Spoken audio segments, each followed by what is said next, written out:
Hello friends, how are you this morning?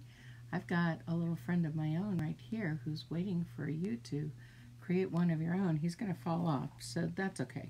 Hi, I'm Anna Walker. A lot of people know me as FELTit, and I usually create things with felt and fiber art. And today we're using some fiber art. I love that. Usually you see me, working on those things, but because we're all staying safe and staying at home and being good stewards of our communities and our households, I wanted to come alongside you and be here for an Internet Create Date for the next several weeks. So Monday through Friday at 10 o'clock in the morning, Central Time, you will find me here with a craft and art lesson, and we will work on this together. And we've got another several weeks that we'll be able to do this. Next week's supply list will be up on the Anna Walker Designs Facebook page, which is where you're watching this, and that'll be up later today. And I'm looking forward to what we're going to create next week. But for today, we're going to create tiny little caterpillar. So I'm going to move the camera down. We're going to look at the supplies we'll need, and we'll get ready to get started. I'll turn on the big light and we'll be ready. So here we go. All right, the camera's down, the light is on. Here is what we need. We need a fork. Who knew? We're going to make a little caterpillar with a little fork. We're going to need chenille stem for each caterpillar, or pipe cleaner is what they called it when I was a kid. Gonna need some string. I've already cut some strands here, and then we're going to need some yarn. Any kind of yarn will do. I've got one started here in some orange, and I'm using the black thread just so that you can see it a little easier. You can always use a piece of the yarn that you're using to create your caterpillar, and that way you won't see the strings from underneath as much. Like I said, I've got one started here, but let me show you how we'll begin this. I'm going to move our little caterpillar friend over here. Let's see if I can get him on camera just a little bit. There he is. Now he's on camera just a little bit. He's just wiggling right there for you. So the first thing, before we get started with our fork and our string and our yarn, I want to show you what we're going to do with the chenille stem. Now, I've done it two different ways. This is the second way I did it, but the first way I did it, which is this little friend here, I folded the chenille stem in half. And then I took and I folded back the two long legs. I pinched my finger about right here, okay? About an inch. And I folded the other sides down. Now the reason I'm doing this is, and now I'm gonna hold it right here. It almost looks like bunny ears right now. But we're making the caterpillar's little antenna. I don't know if they have antenna or not, but our caterpillars do. And then I'm just twisting the two pieces of the pipe cleaner together. See, it just twists together, and that way we've got our two little things, and they can be standing up, they can be flat, however you want them. Then what I'm going to do is twist the rest of this. And I just take it and spread those two pieces apart, and then I just twist them around each other, and that will make the base for the body of our caterpillar.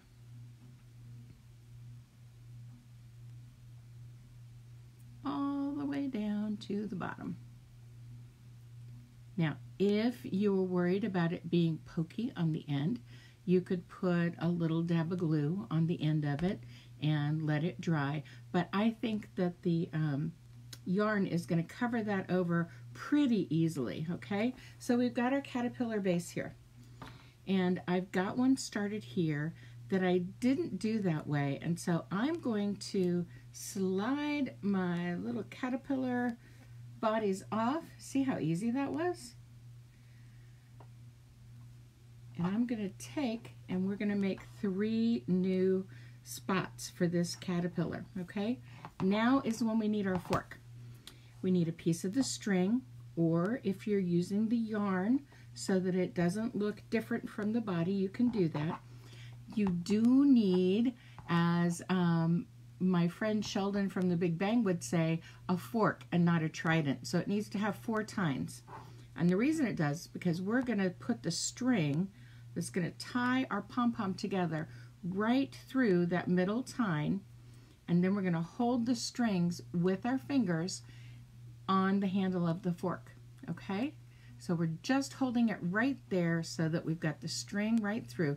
This is how we're going to tie in the middle of our pom-pom.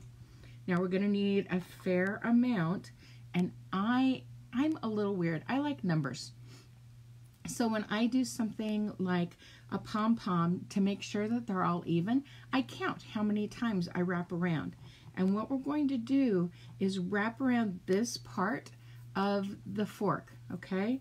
We're just going to hold this in place, and there's 1, 2, 3, 4, 5, 6, 7, 8, 9, 10, 11, 12, 13, 14, 15, 16, oh, we got one escaping, 17, 18, 19, 20, 21, 22, 23, 24, 25, 26, 27, 28, 29, 30 is about right.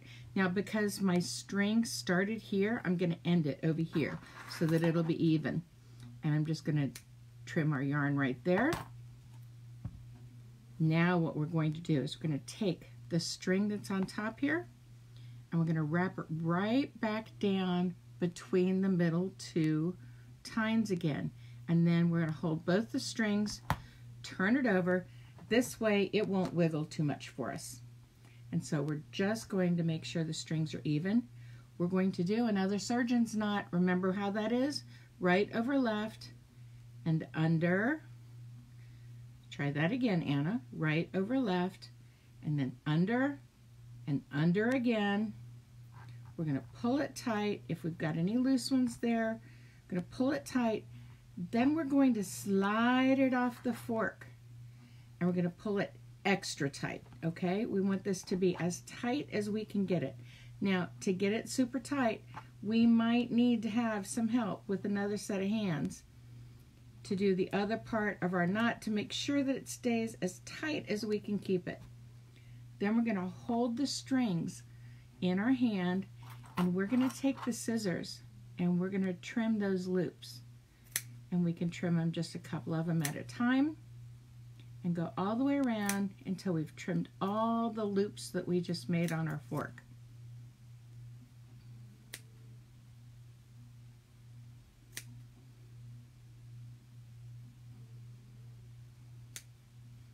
We're just going to go all the way around.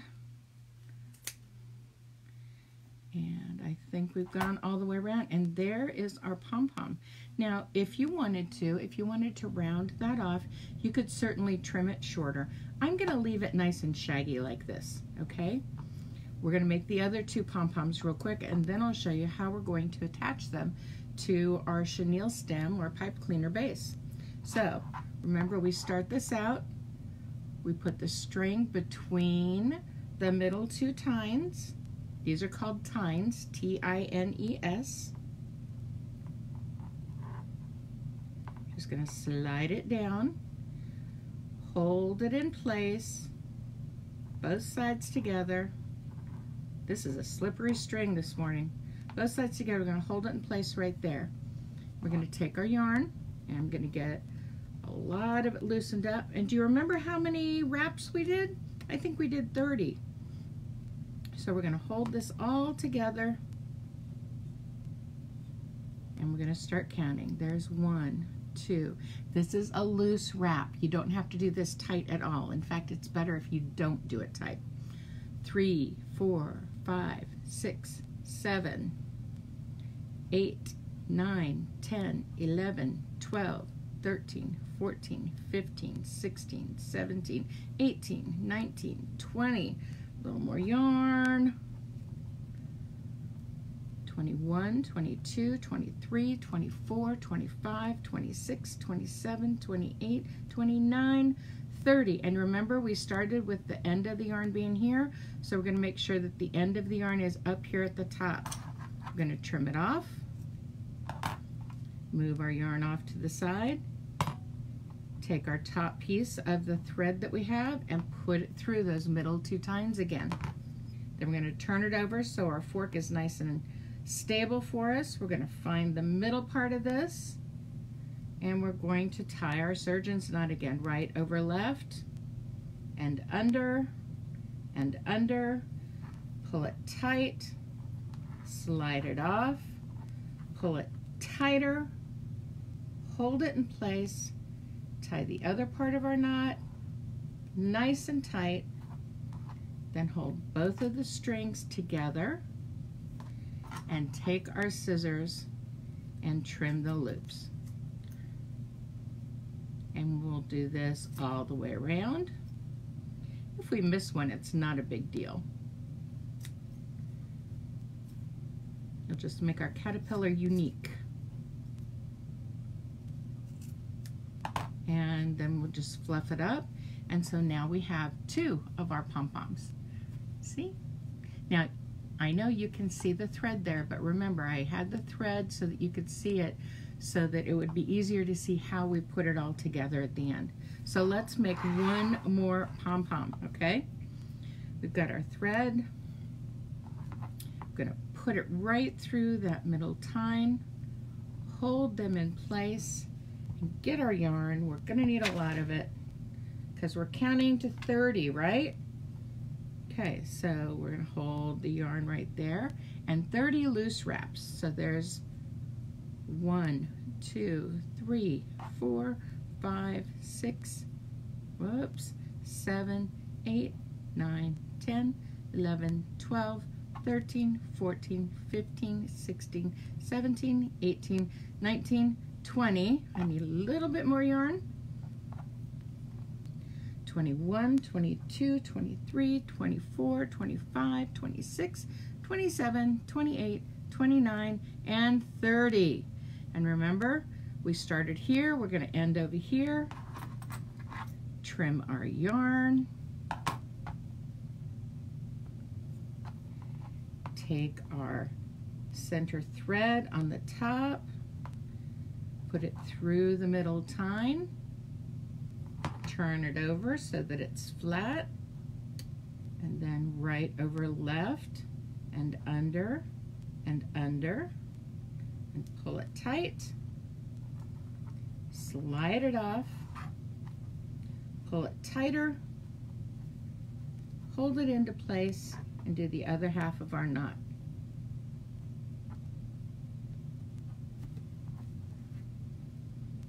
And then we're going to hold both of the strings together, and we're going to trim our loops and just cut those loops open so that they'll fluff out.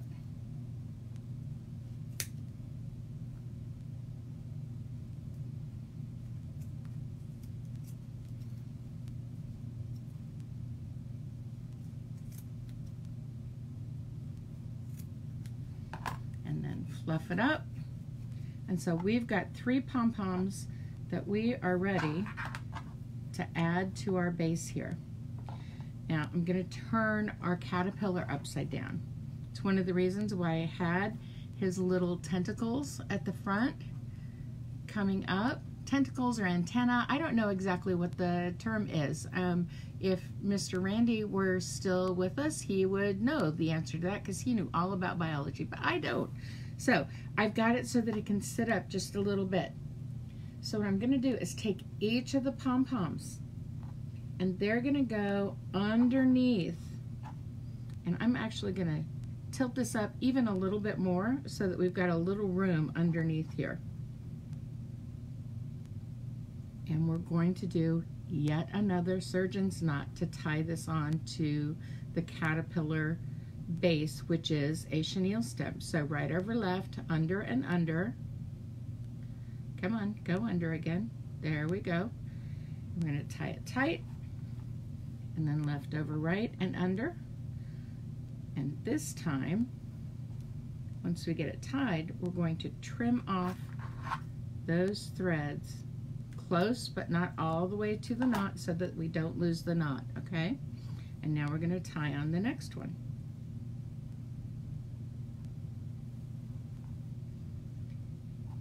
And if you need to slide it up, you can slide it up just by pushing it along the chenille stem. I'm going to put the next one underneath. We're going to get it close. We're going to go right over left, another surgeon's knot, and under, and tie it tight, pull it tight. There we go. And then left over right,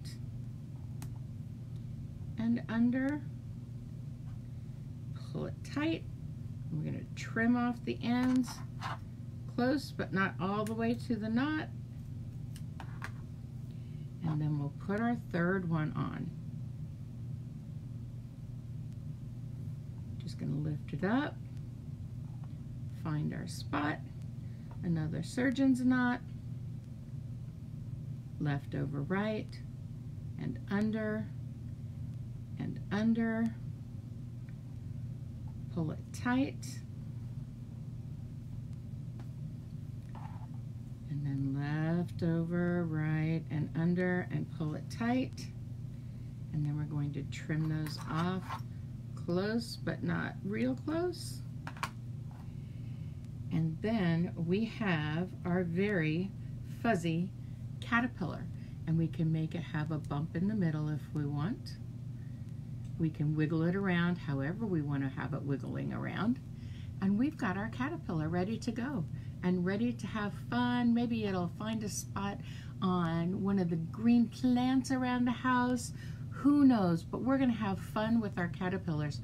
And Monday, we're going to make some butterflies. So maybe we can talk about how caterpillars become butterflies. So that's our project for today.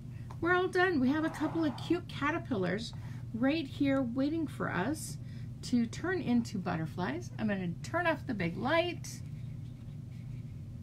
There we go. I'm going to turn this up, say hello and goodbye, and I'm so glad that you were here with us today. I love our little caterpillar friends. Ooh, maybe I should make earrings. Maybe. But have fun making your caterpillars today. I hope you have a great time with it. Have a great weekend, and be sure to have mom or dad or somebody check the page a little bit later on today, and they'll be able to see what the supply list is and what our projects are going to be for next week. If you want to learn more about felting, go to stabthingsintoexistence.com and learn all about felting from FELTit. I'll see you later. Have a great weekend, everybody. Bye.